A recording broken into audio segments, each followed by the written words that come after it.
So we're going to take our time a little bit. We're not going to try and rush through this too terribly much. But before we start, what does the respiratory system do? So let's think about that. Helps us breathe. To what end? Okay, exchanging gases. What gases are we exchanging primarily? Oxygen.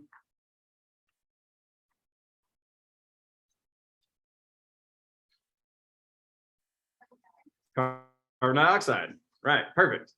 So that is our goal, is to have a place to do gas exchange. Now, keep in mind that gas exchange is also occurring at all of our tissues.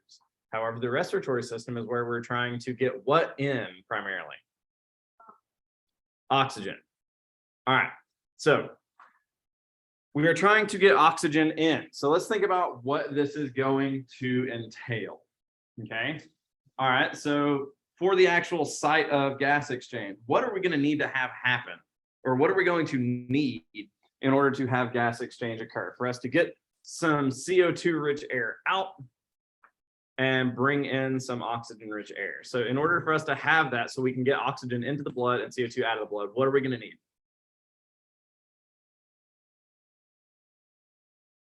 What types of tissues? Where is it going to be?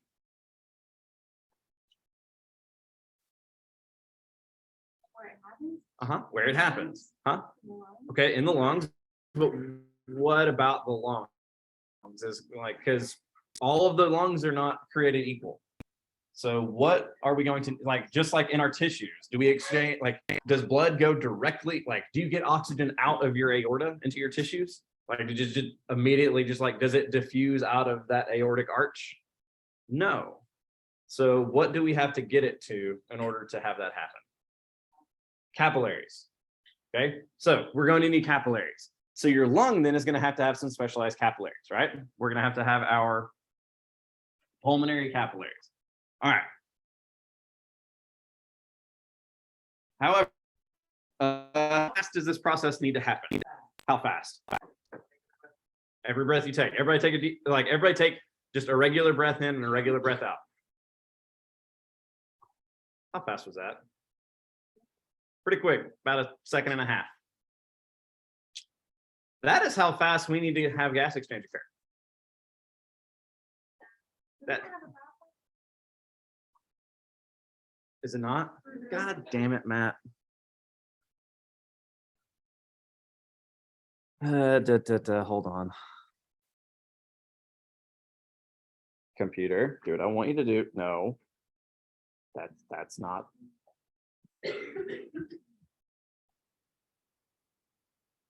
Oh, that's right, because this is in 2 that I had boiled down into 1, but I can't find the original file. Hold on.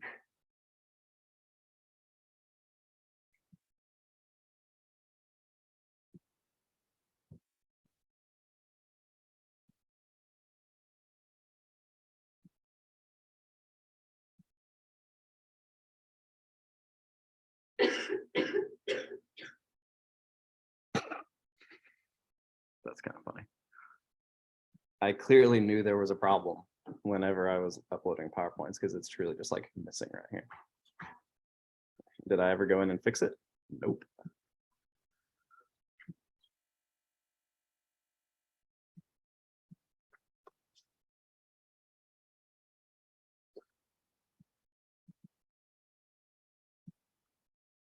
All right, so here's the start of it. This is not the perfect one, so this is the one we're going to be working off of for a second, but I'll fix it here in a minute. Okay, so it should be visible if y'all refresh.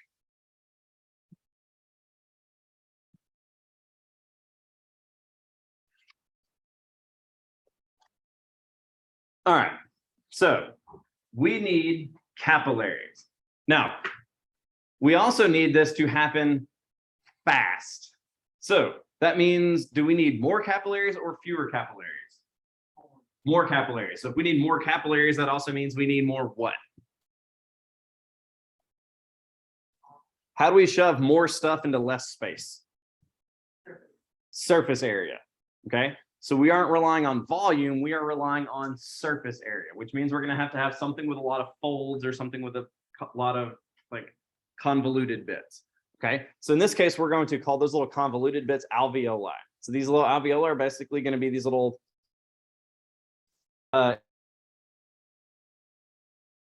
almost going to look like a cluster of grapes.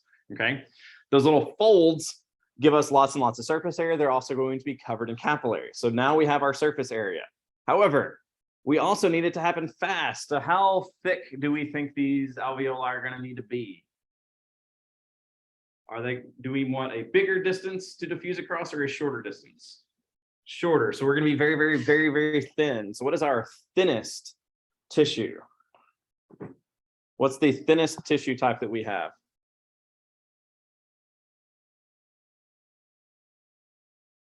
Which one looked like little fried eggs? Simple squamous. Okay, so we're going to have lots and lots of surface area of simple squamous epithelium. Lots of little folds of simple squamous epithelia gets us lots of surface area of simple squamous epithelium. However, because it's thin, that also gives us diffusion fast. Okay, so now we have a site for gas exchange. That is thing one taken care of.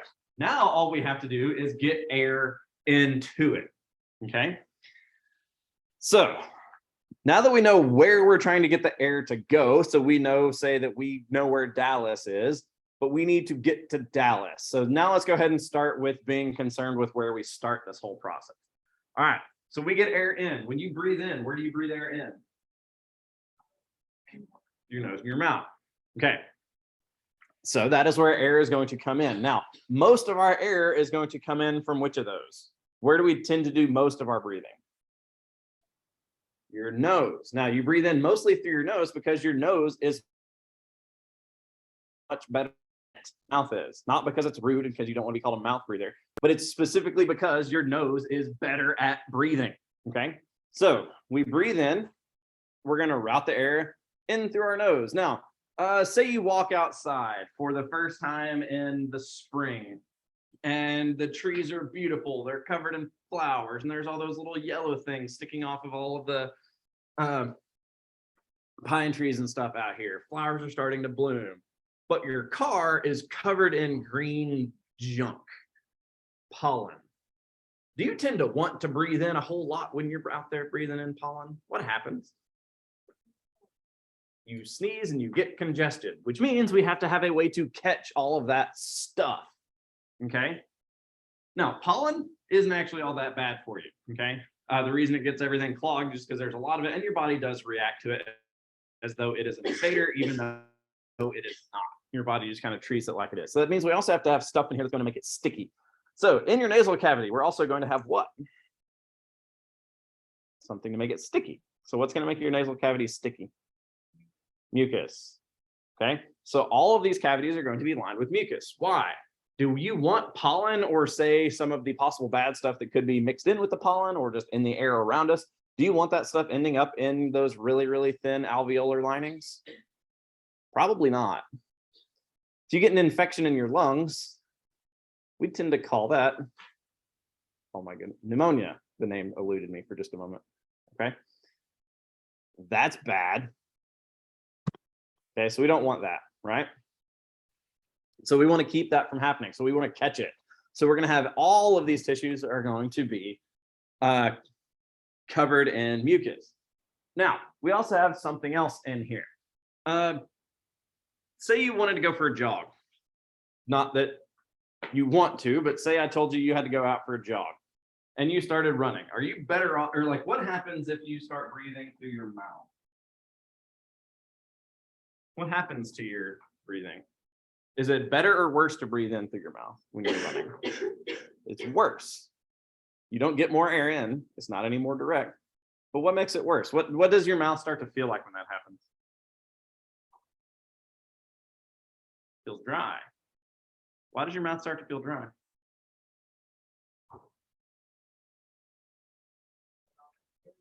Because you have all the air going in there, but where's all the moisture going? It's not going out into the environment. It's going down. It's going down into your lungs along with the air. However, it's actually very important that it does. What are you and I made out of mostly? Water. So let's think about that for a second.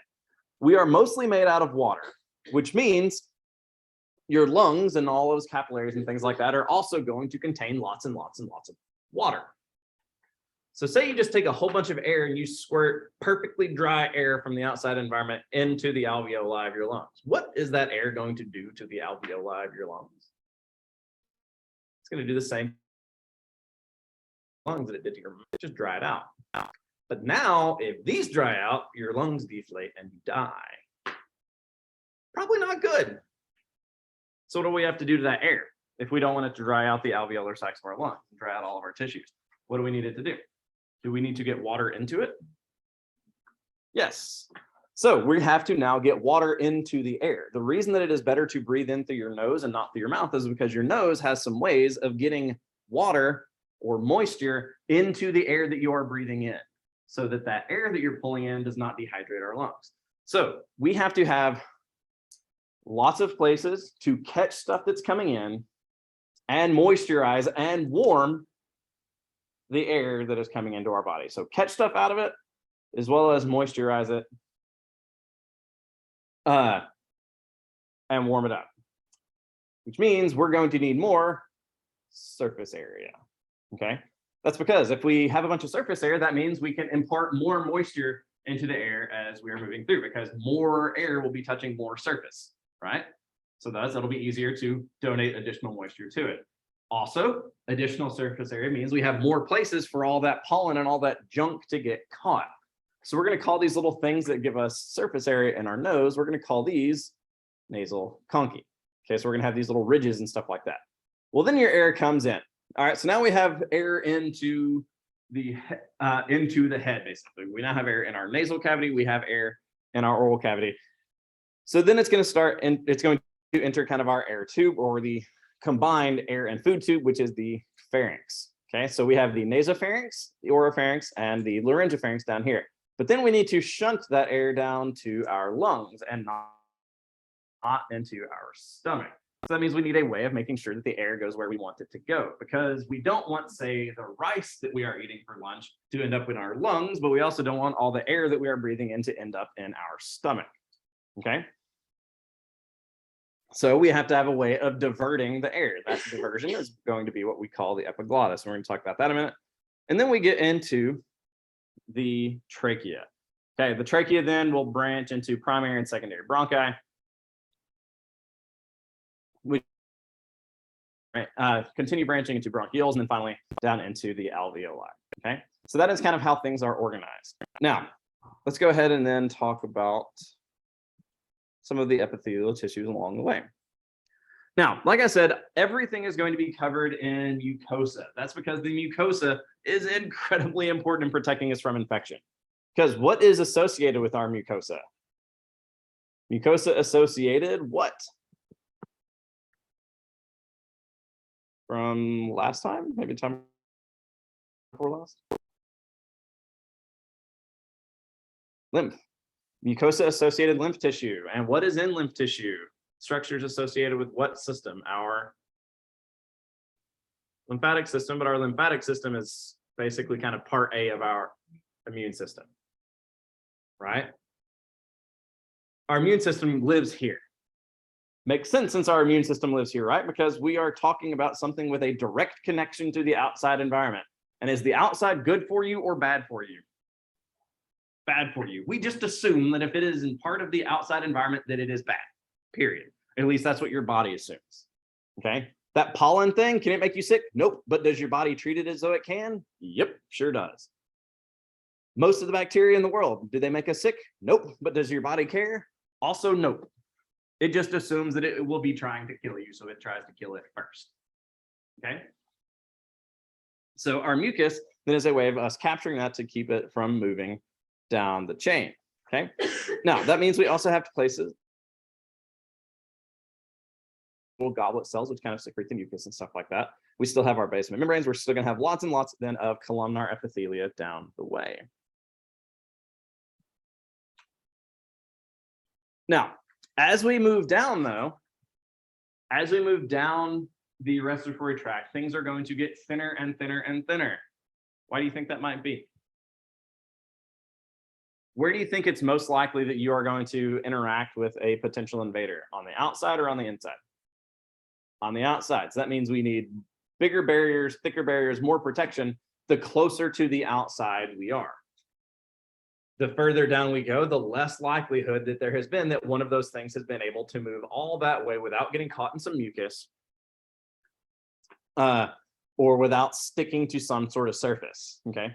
Now, once we finally get down all the way into the alveoli, full squamous have our alveolar ducts and the alveoli. So this is where gas exchange is going to occur. Really, really thin, so really, really short distances, so diffusion can happen in the span of a breath.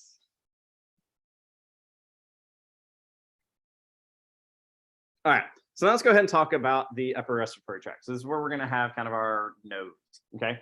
So on our nose, we have our nostrils, or what some people might call external nares. We also have this big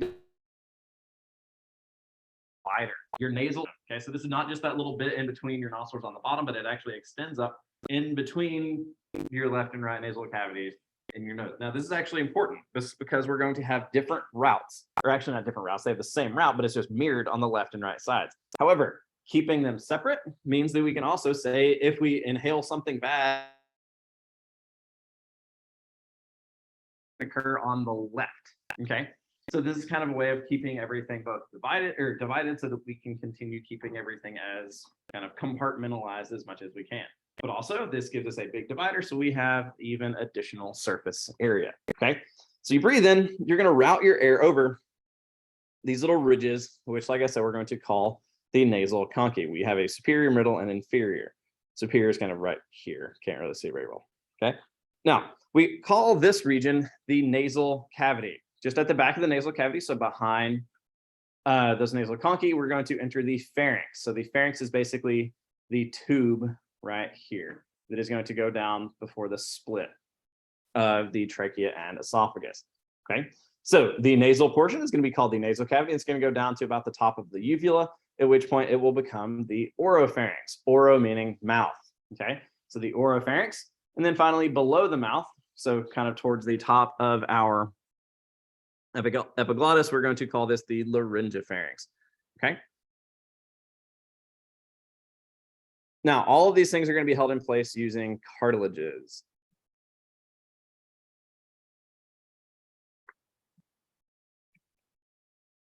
All right, so now we can see it a little bit better. So once again, ridges, nasal conchae, we have separations on each of these. We also have our olfactory region right on top of our superior nasal pharynx. Okay, so here's our superior nasopharynx, nasal concha. And on top of it, that's where we're going to have our olfactory region. So that's where our olfactory epithelium is. That's where all of our olfactory receptors are. Okay. That's also why if you ever want to smell something well, you tend to take a deep breath. By taking a deep breath, you're able to pull more of those particles higher up and get more of those particles of whatever it is that you're trying to smell on top of your nose, that you can smell it a little better. And once again, we have our uvula hanging right down back here. And our oropharynx. Soft palate kind of extends, and the final extension of that is the uvula. When I get sick, my uvula actually gets inflamed and it will come down here and touch my tongue. It's actually kind of gross looking. My wife makes fun of it a lot. Yeah, it's kind of bizarre. And like it will literally like stick to it. Like I can feel it when it's happening. Like, so I can usually tell when I'm sick because I can feel that there's something touching my tongue, and it's just my uvula. It's bizarre. Yay, variation between people.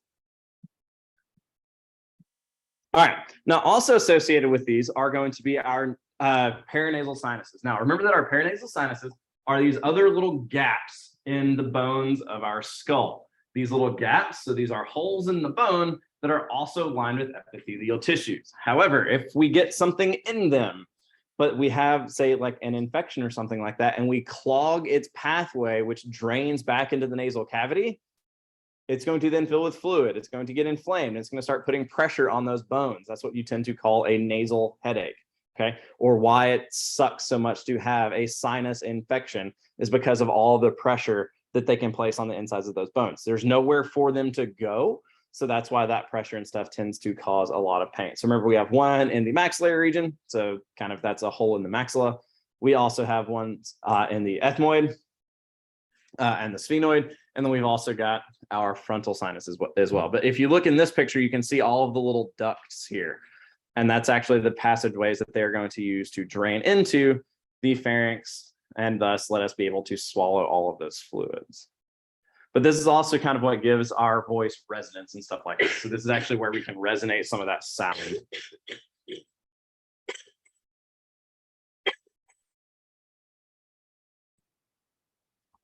No fun. All right. Pharynx, once again, 3 parts: naso, oro, laryngopharynx, depending on where in the line we are. Oro, mouth; naso, nose; laryngo, associated with the larynx. Okay. So now we're making our way down. Now, in our laryngopharynx, we have a special little structure right here, which is called the epiglottis. So the epiglottis is basically going to be a little trash can lid that is going to sit on top of our trachea. This is basically what's going to determine what things can come in and what things cannot come into our trachea. Now, whenever we are breathing, so we are breathing in air, the trash can lid opens to allow air into the lungs. When you are eating, the trash can lid closes so that the food takes a straighter line back and it goes down into our stomach. This is why your mom always told you to chew with your mouth closed, because when you are chewing with your mouth closed, it's basically sending a signal to the epiglottis that you are not actively breathing all that much, so that that trash can lid can stay closed more often and that food can pass down into your stomach. Okay, so she was doing it for a functional reason, not just because of it being rude. If you've ever noticed, you tend to choke a lot more often when you are talking while you are eating. So if you are talking while you have food in your mouth, you'll notice that the more often that you try that, the more times you will choke. Okay.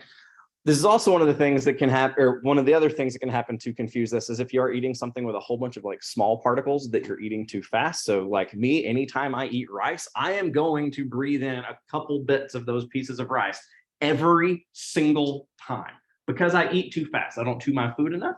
And because I'm eating quickly, I tend to breathe fairly fast, even though I have food in my mouth. So oftentimes some of those little pieces of rice can get sucked down into my lungs, and I will inevitably have to do that multiple times whenever I'm eating rice, to the point like where I've even had pieces of rice like have to exit my nasal cavity, like come out through my nose, because I've been swallowing too much. It's bad. I'm not very good at eating. I can do it quickly. I'm just not very effective at it. I'll put it that way. But that's because they can basically kind of get stuck back here in your oropharynx. And then when you go to breathe in, they get unclogged or they get unstuck and they get like sucked down into your trachea that you now have to spit on out. Now, your larynx is basically going to be a little bit of airway in between what we're going to call that laryngopharynx and then the actual trachea itself. So this is the region that we're talking about right here. Okay, so this is our larynx. If you're feeling for your larynx in your neck, it's basically going to be where you feel that big cartilage at the top of your neck. And when you're talking, you can actually feel it vibrating. That's because inside that, we are going to find this little slit right here, which is your vocal cords. Okay, so this is all part of your larynx. Now it's covered and protected. Your vocal cords are covered and protected by a big piece of cartilage. It looks like a shield called the thyroid cartilage. All right, so here we have a picture of the thyroid cartilage. So it's basically, like I said, this big shield. Just above that is going to be your hyoid bone. So there's several muscles in here. What these muscles are going to do is these are basically going to allow us to regulate the size of the cavity right here. We can make it smaller and basically increase the frequency of the sound that we're going to make by basically pressurizing that air into smaller areas. So it's going to cause it to have a faster vibration because the waves are going to have a shorter distance to move. Okay, so we can basically kind of lower some of those tones. But these are also going to be, like I said, important for breathing and stuff like that too. Now, the next one underneath the thyroid cartilage is going to be this one here, which is going to be called the cricoid cartilage. Now, the fun bit is the cricoid cartilage gets bigger on the back. So the thyroid cartilage tends to be a little smaller, or like really big in the front, and smaller in the back, whereas the cricocartilage is larger posteriorly than it is anteriorly. So it's just kind of a small ring here. Now, the rest of the trachea then is going to be composed of these little C-shaped rings.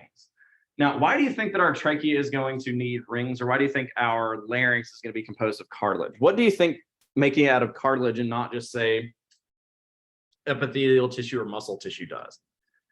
What do you think that accomplishes?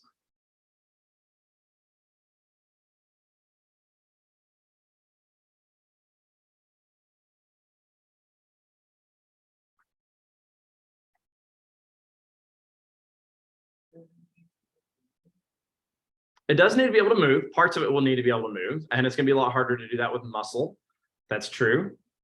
But also think about it this way. Like, say you want to get air through this. If this is just a tube that it has to be held open with muscle, that means the muscles will have to kind of hold some tension on them to hold the tube open in order for air to pass through them. And if the muscles ever relaxed, or if they ever constricted and closed off airflow, that means you wouldn't be able to get air through it without opening them back up. Okay, so what this is going to allow us to do, this basically allows us to breathe in lower pressures of air, or move lower pressures of air, because it's always open. Imagine a snorkel that is made out of like noodle or water hose or something like that, where to get air through it, you have to first inflate it before air can pass through it. That would be exhausting, the amount of air that you'd have to try and pull just to breathe. It being made out of cartilage makes sure that it is always open no matter what. You can be dead and this pathway is still open. Also kind of makes CPR possible, because you can still get air in even if the person is not actively breathing, okay? The passageways are always open, which means we can always move air in and out. There is no obstruction there. If this is muscular in any way, there is now obstruction, potential obstruction of airflow. And we're not dealing with really massive pressures here, which means it's a lot easier to do this if we just make sure that it always stays open.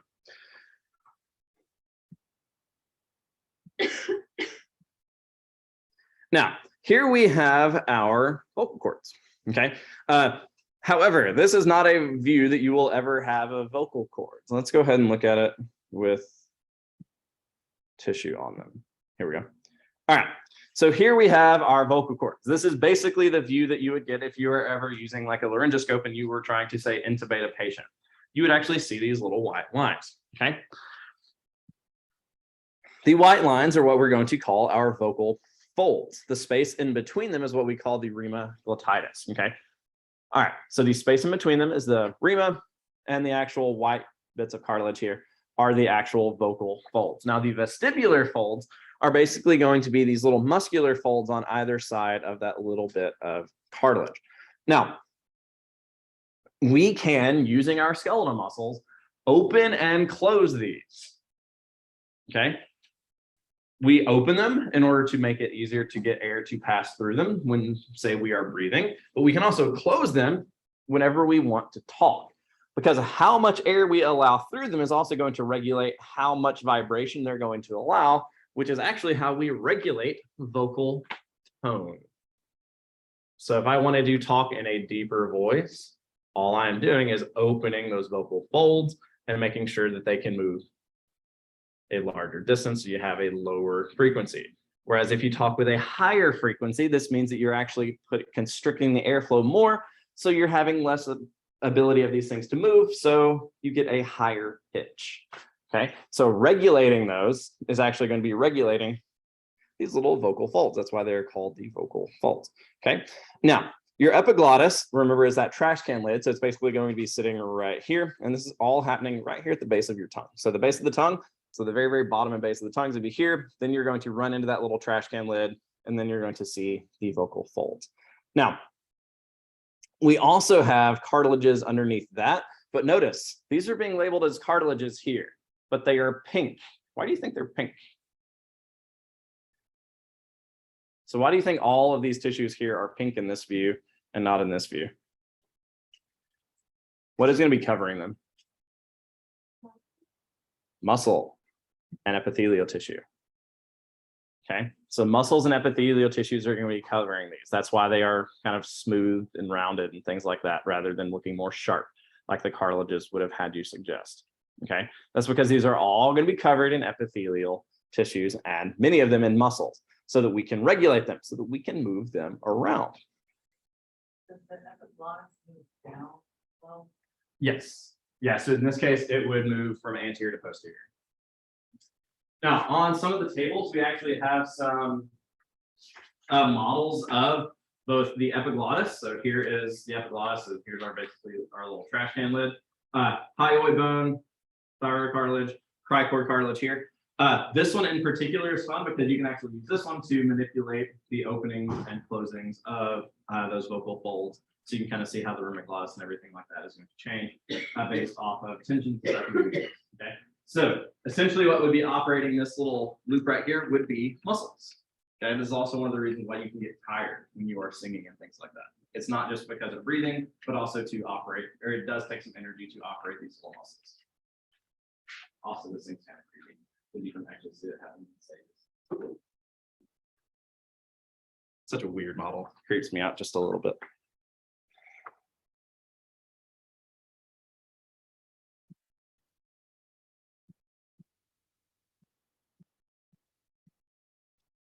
All right, so now we're going to get into the trachea. So now we have air both coming in and going out through these regions. But now we need to actually get it just into the highway. Like we've had to go through some on-ramps and pay some tolls and things like that. But now we just need to get to an area where we can move and move quickly. So this is going to be the trachea.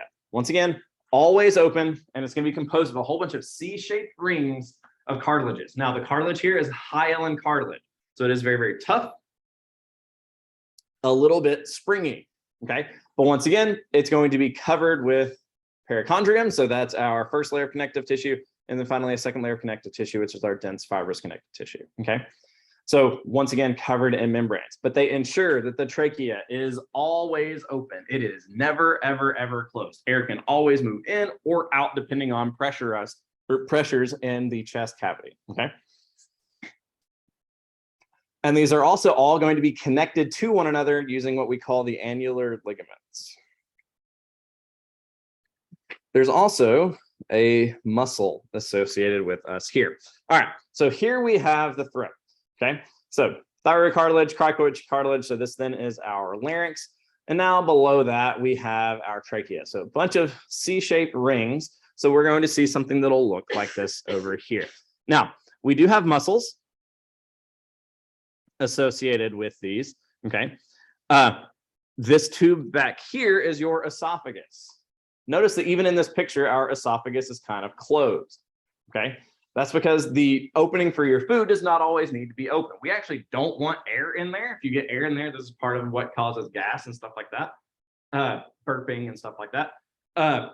We don't really want that most of the time. So it being closed whenever there's not food moving through it is perfectly acceptable, okay? That is not acceptable for the airway. We can also see that we have an inner lining of mucosa, submucosal lining, and then finally we can see the tracheal cartilages, which is basically going to be this little white band of tissue right here, okay? So here is our trachea here once again, so we can see cartilages separated by annular ligaments, and then we have left and right sides.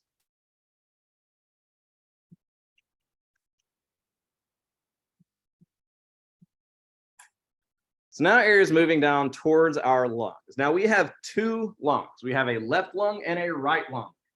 What side of your body is your heart primarily on? The left or the right? The left. So which lung is going to have space for the heart? The left, okay? So we're actually going to see a notch in our left lung. So everybody see this little divot right here? This is your cardiac notch, okay? So the cardiac notch is basically a place for the left-hand side of the heart to live, okay? The right-hand side does not have that, so we tend to be a little bit more constant. Now, this also causes some other differences between our left and right lungs. Namely, that because we don't have this notch, the bronchioles, or our primary bronchus, that's this first main tree trunk leading into our lungs, is straighter on our right-hand side. straight shot down. It doesn't have to take a big left turn. So if you say breathed in a piece of rice and it made it all the way down into your lungs, which goodness knows I hope hasn't happened yet, probably had. Where is that piece of rice going to end up? In your left lung or your right lung? The right. Not all the time, but more often than not, it will end up on that right-hand side because it is a straighter line. Okay, so straighter line. So it's more oftentimes going to end up down here in our right lung rather than our left.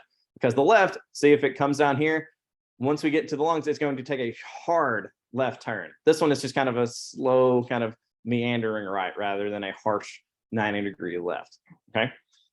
If this was, say, off of a road, you would actually have to brake to make this turn. This one right here, probably not. Okay. If you're thinking about it like while driving. All right. Now, also because the left lung has room for our heart, we only have two lobes over here. We have our superior and inferior lobes. The right lung actually will have three lobes because it has a little bit more space. Okay. Now, after the trachea, we're going to see splits. Whenever we have this split, we're going to call these main bronchi. Okay. So we have two main bronchi. We're going to have a right main bronchus and a left main bronchus. You can think about the bronchial trees as basically being both like a tree. So just like if we drew a tree on the board where you start with a trunk. So before the trunk splits within the lung, so this would be both right and left. Okay. We would call this the main bronchus. Okay. After it splits, they're going to be smaller, just like a branch off of a tree is smaller than the main trunk typically, right? Unless I guess we're talking about like live oaks or something like that. All right. So here we then have secondary bronchi.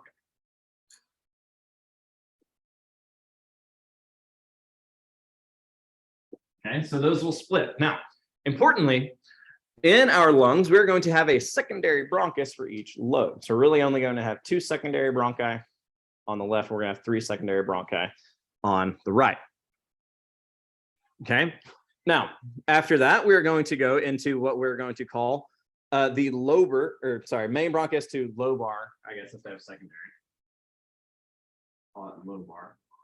So lobar, so lobe, like lobes of the lung. If the right lung has three lobes, it will have three lobar bronchi. If the left-hand side has two, it will have two lobar bronchi.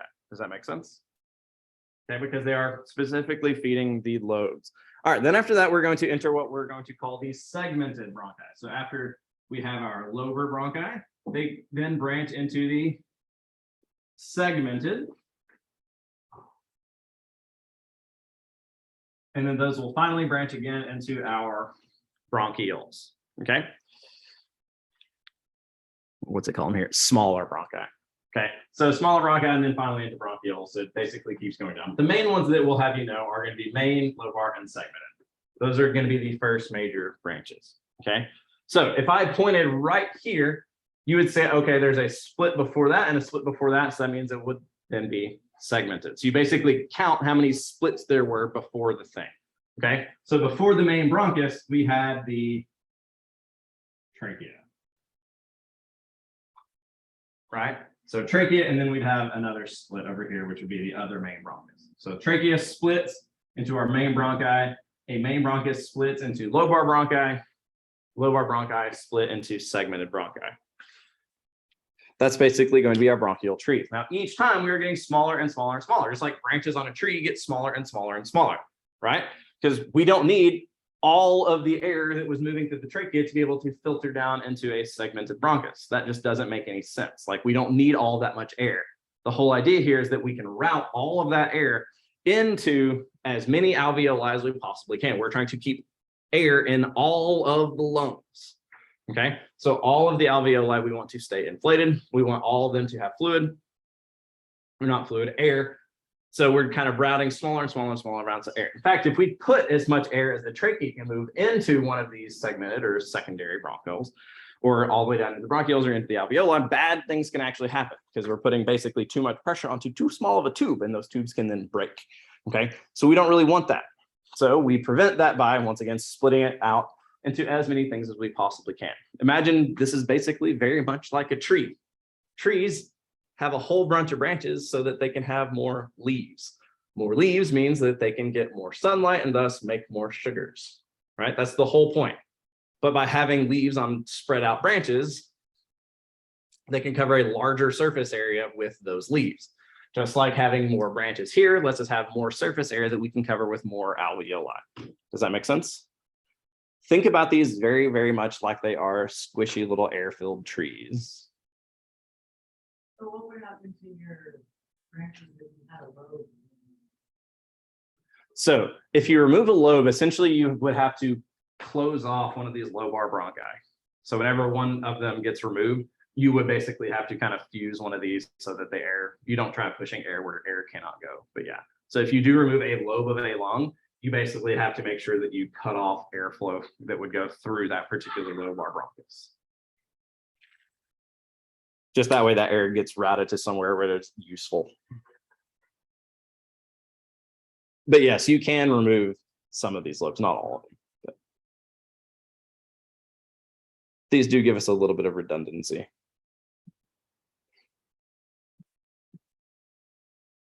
All right, so trachea, we have splits. So right after the split, they are called what? The main bronchus. Notice we are still made out of cartilage here. So here we're going to be looking at, in this case, we're looking at the left-hand side. So here's our main bronchus. All right, now we have splits. So that means these are lobar bronchi. So this one's going to be feeding the upper. This one will come down here and feed that lower one. All right, then we go down here, we split again. So that means we have segmented. And then after that, we have smaller bronchi. And then finally, we enter bronchioles. Now, I want y'all to notice here. Once we get to bronchioles, we no longer have cartilage. Okay, so once we go past the bronchioles, we no longer have cartilage holding the bronchioles open. Instead, we are going to hold these open with muscles. Okay, so now we do have muscles associated with these. All right. So we do have muscles associated specifically with the bronchioles.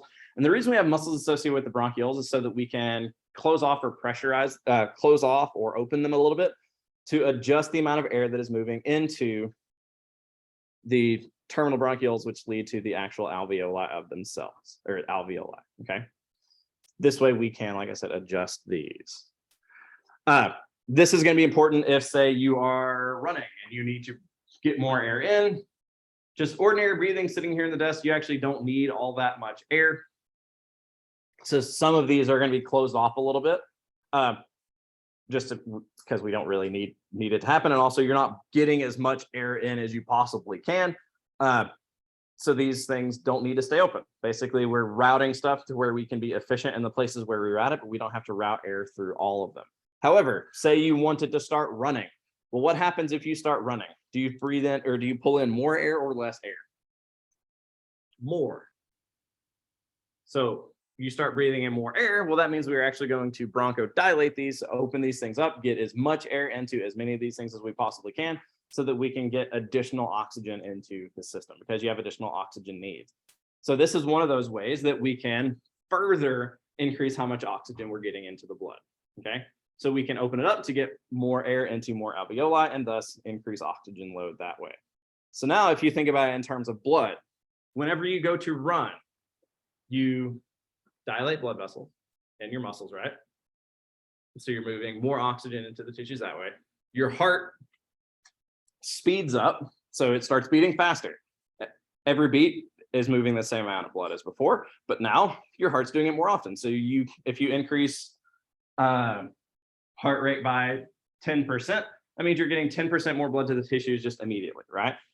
Well, now if we increase the amount of oxygen in that blood by 20%, all of a sudden you're looking at a 25% increase in oxygen, just from raising blood flow and now increasing, say, amount of oxygen into it. But then you can also raise your blood pressures and raise it another percent, like another 10%. And now we're looking at closer to a 35 or 40% overall increase, just by increasing blood pressure and increasing heart rate. We can also increase respiratory rhythm and continue this. We do everything in steps, okay? Everything is regulated in multiple places and in multiple steps. We don't have just like a single silver bullet to solve a problem. Like, oh, we need more oxygen in the tissues. We don't do one thing where we get 100% increase. Instead, we do several small things to get us 10% here, 10% here, 10% here, 10% here. And all total, they'll lead to that increase that we need. Does that make sense?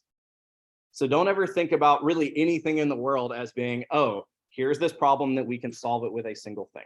That is typically not how anything is ever done if something is somewhat or even halfway complicated. Okay, we have to have stepwise increases. But in this case, we can use these stepwise increases like opening up additional alveoli to get additional oxygen into the system. Now, once air comes in, so here we have our bronchiole. Notice that we have muscularity here.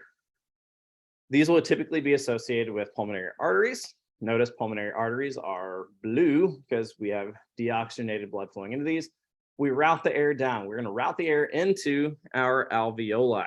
Now, the alveoli are going to be these little spaces that are going to look like open grapes. Okay, so an alveolus is basically going to be this little bag that's going to look like a sack of grapes. However, unlike a sack of grapes or like a bundle of grapes where each individual grape is its own thing, it's not the case here. Instead, they're all fused together and we have kind of a shared space in the middle. But all of our grapes are going to be covered with capillaries. So when we breathe in, the air we breathe in from the outside environment, is it going to have a higher concentration of oxygen or a lower concentration of oxygen than the air that is inside?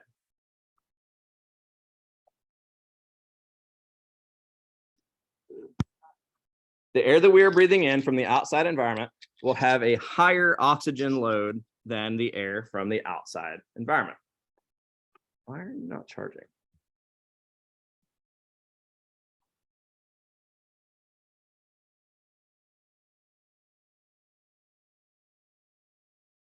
Oh, that's bad. It just goes out.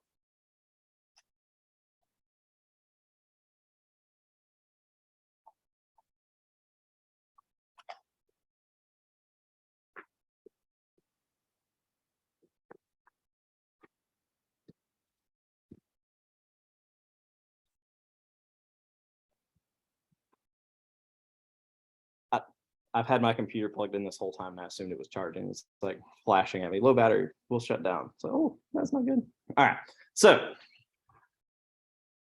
the air from the outside environment will have a higher oxygen concentration than our blood in our lungs. Okay. What this is going to do, though, this creates a change or a difference in concentration or a concentration gradient, right? Where we have a higher concentration of oxygen outside.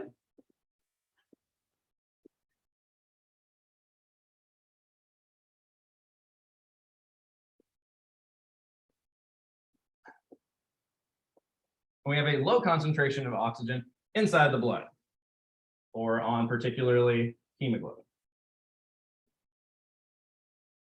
Right? So what direction will the oxygen move? Down. It will move from high to low. Does it take energy for this to happen? No. This is diffusion,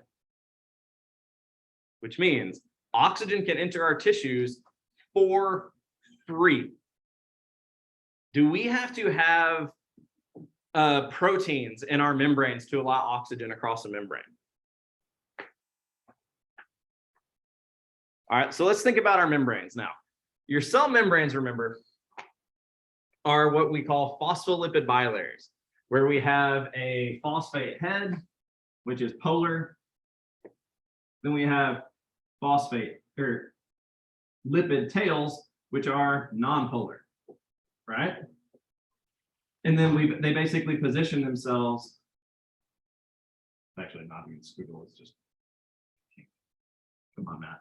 Let's draw this a little bit more realistic.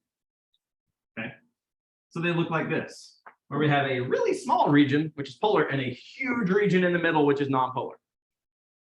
So this is what separates the outsides of our cells from the insides of our cells, right? So we have this big gap that things have to be non-polar to cross, small and non-polar.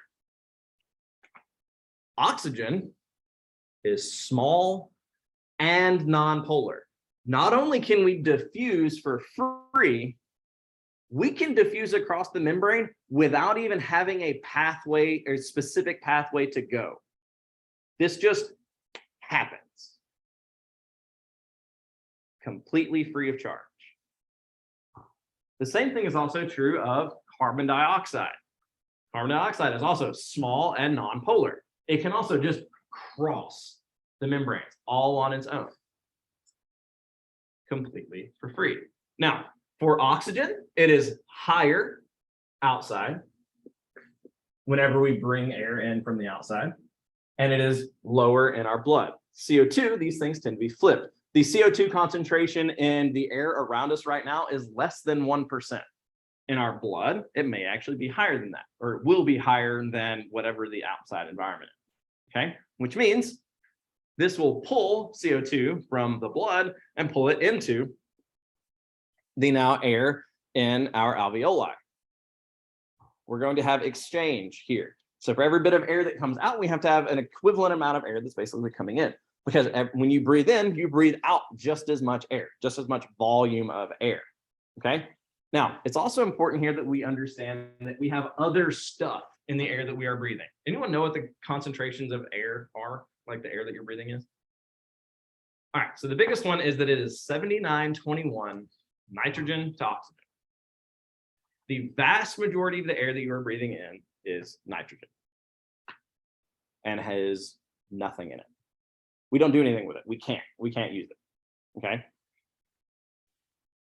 However, because most of the air that you're breathing in is nitrogen and we can't do anything with it, we also have a certain amount of nitrogen that's going to be dissolved in our blood just all the time because that's what is there, okay? That is also going to be what's going to give the bulk of our air its volume, which means we can pull in a whole bunch of oxygen, and as long as we have the nitrogen that's in the air that we're trying to breathe out, we still have air that we can push out, okay? So it's basically letting us keep pressures the same. Okay, so that we can still exhale the same volume of gas, okay? Now, to put this into perspective, how many alveoli we have. You inhale nitrogen and you exhale the same concentration of nitrogen.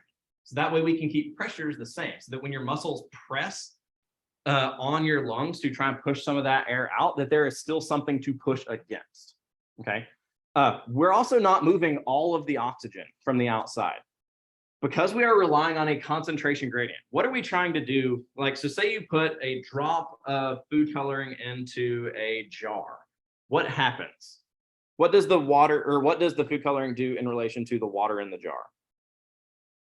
It spreads out until it's what? Even.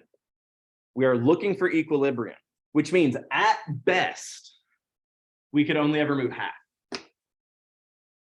At ideal, we can only ever pull half of the oxygen from the outside environment into our body because we are simply relying on diffusion. So say we had an infinite amount of time, those pressures would basically equalize at best, okay? So if we need a whole bunch of oxygen getting into our tissues and all we can ever get in at best is kind of half of the oxygen from the outside, that means we need to be really efficient in how we do it. So we need to increase the pure number of oxygen. So we do this by having this happen in more places. Each lung has over 300 million grapes. 300 million in each lung of those little grape-like structures. Okay, that is a lot.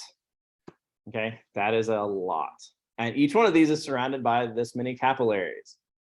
Okay, so we have lots and lots and lots and lots and lots and lots and lots of blood in here. Lots and lots and lots and lots and lots and lots of air. Okay, all of these are going to be separated too, so that we can make sure we are as efficient as possible. However, they also have to be flexible, so we have elastic fibers in here too.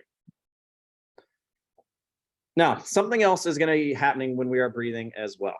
Namely, that once again, we are mainly made out of fluid. We're taking air. If you take 2 sheets of notebook paper and you get them wet and you touch them together, what happens? They stick. So that's a problem if those pieces of paper are, say, the alveolar sacs of your lungs, which are thinner, mind you, than a piece of paper. So how do we stop them from sticking together? So to stop them to sticking together, we have what we call surfactant molecules, okay? So we do have to have surfactants in here, okay? These are gonna be secreted by type 2 cells. So these secrete pulmonary surfactant, which basically coats those alveolar sacs with a chemical that keeps those pieces of wet paper from sticking together. This basically helps make sure that our lungs do not deflate, okay? Because if your lungs deflate, that is basically taking all of the pieces of paper that are your lungs and then sticking them together. Have any of y'all ever known someone that had a lung deflate? It is problematic to get it to open back up. Just like it would be really problematic to separate those two sheets of paper, it's gonna be real problematic to do that over a whole bunch of really convoluted pieces of paper. It gets really, really, really bad very, very quickly to try and do that. And it's simply because they get stuck. But to keep them from getting stuck, we have pulmonary surfactant. We also have to keep certain amount of volume of air in our lungs just to keep that from happening as well. Okay. So here you can see our alveolar sacs, really, really thin epithelial walls, spaces in between so that we can move air from one to the next. All right, so I've been talking for a while. All right, so the last thing I'll go over real quick then is just some muscles, I guess. No. All right, so your lungs are basically going to be right here in your thoracic cavity. They're going to extend not quite even all the way down your rib cage there. They're going to go down to rib pair 7, basically, okay? But they will extend a little bit past the top of your rib cage under full inflation. So that's to say, if you take a huge breath in, you can actually feel a little bit of a soft spot kind of appear here toward the top of your rib cage. That's actually one of your lungs trying to kind of poke its way through, or a little bit. Okay, it's putting a little bit of pressure up there. It's basically giant balloons kind of putting some pressure against all those muscles up there. So they will try and apex just above your rib cage up here. Okay, they are, or underneath them, their lower boundary is formed by our diaphragm. Your diaphragm is also going to be one of these very important muscles in the actual process of taking a breath. All right, so let's go ahead and take a bit of a break of me talking, and y'all go ahead and look at your models here. You have models for the pharynx, you have models for the nasal cavity, pharynx, as well as kind of where the lungs are positioned, the trachea and the bronchi. So let's go ahead and take a little bit to look at those. It's 11:30, so I'll give you all, say, 20 minutes to do that, and then we'll keep talking about the lungs themselves and their lobes and all those fun things.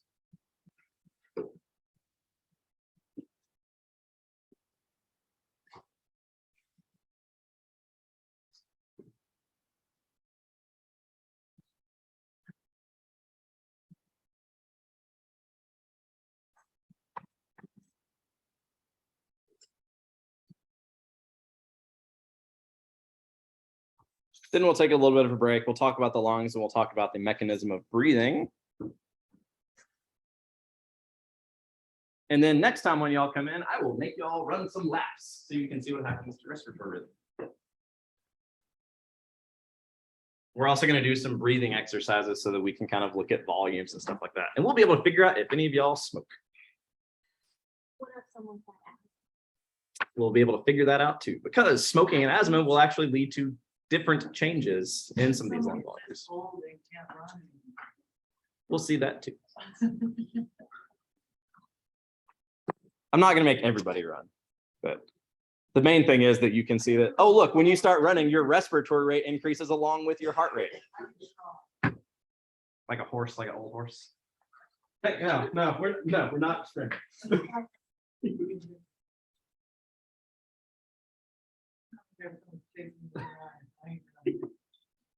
Like, that's what knives are for. Tasers.